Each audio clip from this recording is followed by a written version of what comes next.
Good morning, student. I am O.V. Ashish Kamble, the Assistant Professor of Electronics from Computer Science Department. Welcome to our e-learning platform. In a previous video, we discussed the overview of CPU, block diagram of CPU, the main function of main blocks of CPU. After that, we discussed the CPU pipeline stages. In that point, we discuss what is mean by pipelining and what are the stages of CPU pipelining.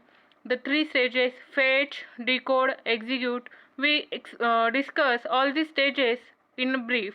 Now, in this video, we discuss the next point: CPU cache organization. A CPU cache organization. A CPU cache is a hardware cache used by the central processing unit of a computer to reduce the average cost to access data from the main memory. That means the cache organization or the CPU cache is used for the average cost to access the data from reduce the average cost to access the data from main memory. That means if the CPU required any memory from a main memory, then first it checked whether that memory is in cache memory or not. If it found in a cache memory, then its average cost is automatically reduced. So this is the function of cache organization. A CPU cache is a hardware cache. That means it is nothing but a hardware component used by central processing unit. It is used by central processing unit. That means the cache organization is the process related to CPU of a computer to reduce. What is the function for the cache organization or what it required? It required because it reduces the average cost to access data from the main memory. So cache organization is used in a CPU. A cache is a smaller, faster memory located closer to the processor core, which store copies of data from frequently used main memory location. That means in a cache, CPU store smaller data or it is faster data or located closer to the processor core, which store in a cache, so the data can be frequently accessed from main memory location behind that cache memory location. This is about cache organization. Most of CPUs have hierarchy of multiple cache levels. Level L1, L2, L3 are rarely even use L4 also. These are the levels of cache organization: L1, L2 and L3. In our syllabus, the three levels are given only. Now discuss the next point.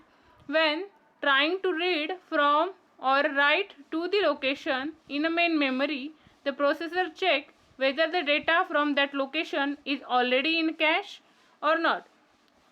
That means when CPU require any data or CPU want the data, read the data or to write the data in the location of main memory, then processor, that means our CPU, checks whether the data from that location is already present in a cache or not.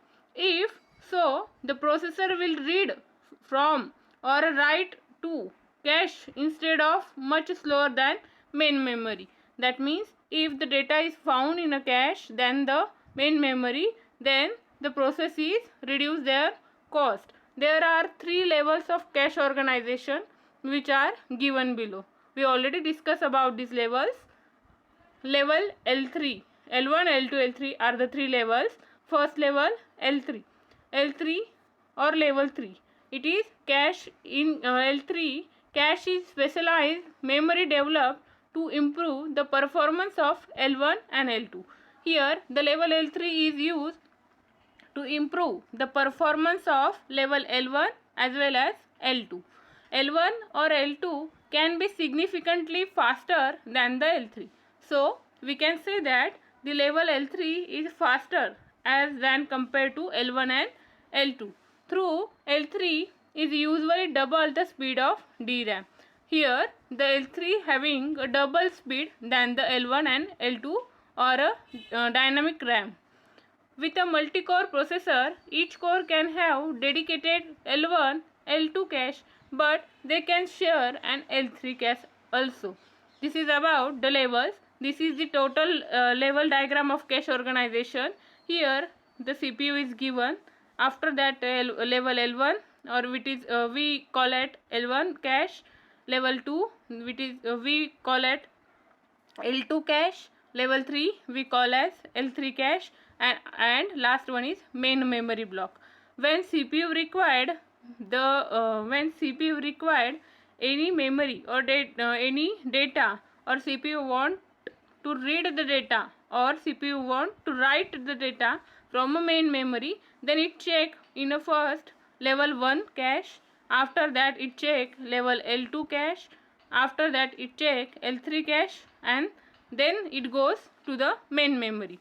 But if the data transfer between CPU and L1 cache is faster, because it is closer than our processor or our CPU, after that CPU, if the data is not found in a level L1, then CPU check that data or read that data or write that data from the level L2.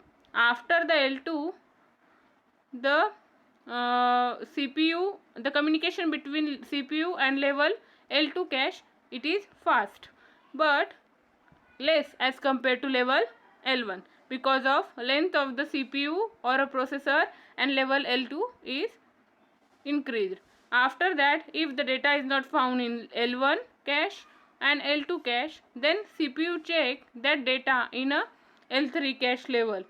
The the data transmission between CPU and L3 cache is less faster.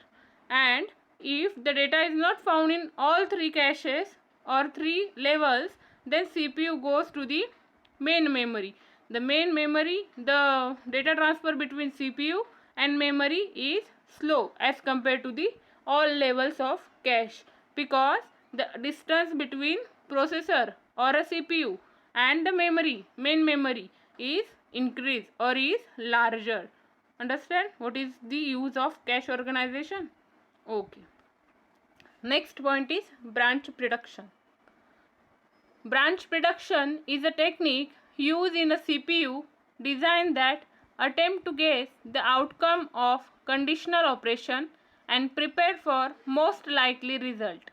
Branch prediction, it is nothing but it is one type of technique used in CPU designing. CPU design, for design a CPU we use one type of technique, it is known as branch prediction, that attempts. What is that technique does? The technique does attempt to guess the outcome of conditional operation and prepare for most likely result. Understand what is the function of branch prediction? Attempt to guess the outcome of conditional operation as well as prepare the most likely result. Okay. The digital circuit that perform this operation is known as branch predictor. This is the operation, one type of technique, and the digital circuit which does that operation or perform that operation, it is known as branch predictor. It is an important component of modern CPU architecture. In CPU architecture, it is a important component, which is that branch predictor. Okay, there are two types of branch prediction. In our syllabus, there are two types of branch prediction. First, static branch prediction, and second, dynamic branch prediction. We discuss both the type one by one in next slide. First, static branch prediction. In a static branch prediction, it is the simplest branch prediction technique as compared to other, because it does not really an information about dynamic history of code executing. That means it does not required or really on information about dynamic history of code execution. If any operation is given to perform by the branch predictor to the branch predictor, then the code history or dynamic history of code is not required in a static branch prediction. Okay. The static branch prediction ID based on decoding the instruction. What is the main function for static branch prediction? That is decoding the instruction. It is important point. Static branch prediction is based on characteristic of branch instruction. It is used no history information. So here the history information is not required for static branch prediction. Next is dynamic branch prediction. In a dynamic branch prediction technique, prediction by underlying hardware is not fixed. Rather, it changes dynamically. That means in a CPU, the main component is static predictor, but in dynamic branch predictor technique, the prediction by underlining the hardware is not fixed. According to the hardware, the prediction changes. The dynamic branch prediction estimates the instruction based on history. The more hardware is required in a dynamic branch prediction. By default, the dynamic branch prediction is used if there is no information in its history. The static prediction is used. By default, if we going for the branch prediction, then the type of branch prediction, second type, dynamic branch prediction is used by defaultly. But if the history of information is not found, then it goes to the static branch prediction. Understand? Because static branch prediction does not require any type of instruction history, so it by default goes to the static branch prediction. These are the types of branch prediction, static and dynamic. Next point is branch folding. Branch folding is a technique where the branch instruction is removed from the pipeline and is stored in a buffer, which is executed on all dynamic predicted branches. Branch folding, it is nothing but one type of technique where the branch instruction is removed from the pipeline and it is stored in a buffer. Buffer means one type of register which is required to store our information. Here we store our instructions. Branch folding is a technique, one type of technique where the branch instruction is removed, branch of instruction is removed from pipelining and it stored in a buffer which execute on all dynamic predicted branches. Understand? It can improve the branch CPI to under 1. Predicted branches that lead directly to another branches. Branches that have been cancelled when fetched. When they get fetched, then the branch instruction or branches of instruction get cancelled.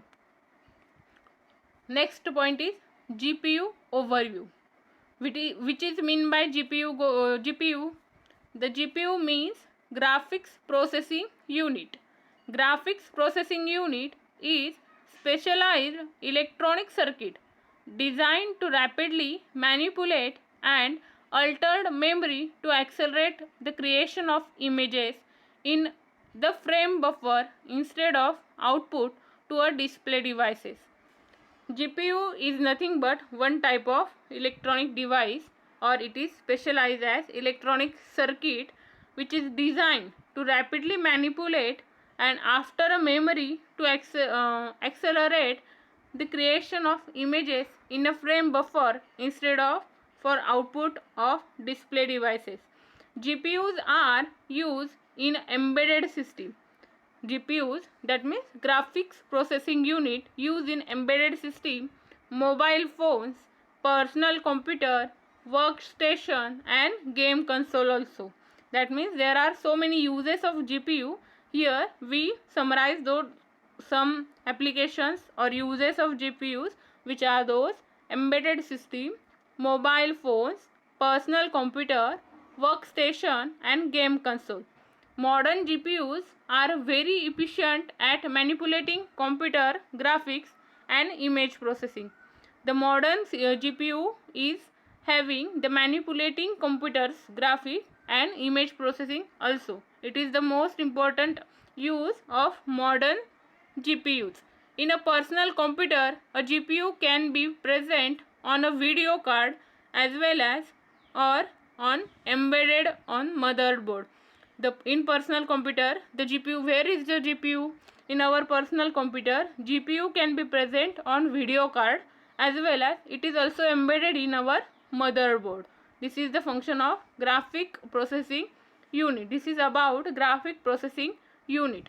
Now, the function of GPU is that how GPU works. A graphic cards works in our personal computer. The GPU is present on a graphic cards, so the graphic card work along the same principle than the CPU. The CPU working is a conjunction with software application send information about image to the graphic card. What is the function? The conjunction with the software application and send our information about the image to the graphic card. The graphic cards decide how to use the pixel on a screen to create the image. Graphic cards is used to decide how to use the pixels of image to create pixels of screen to create our image. In the it then send that information to the monitor through a cable. So giving that information, we use one type of cable here. This is the all over about GPU or overview of GPU, graphical processing unit, or it is also known as graphics processing unit. It is mainly used in our personal computer as graphic cards. Thank you. Keep watching my video.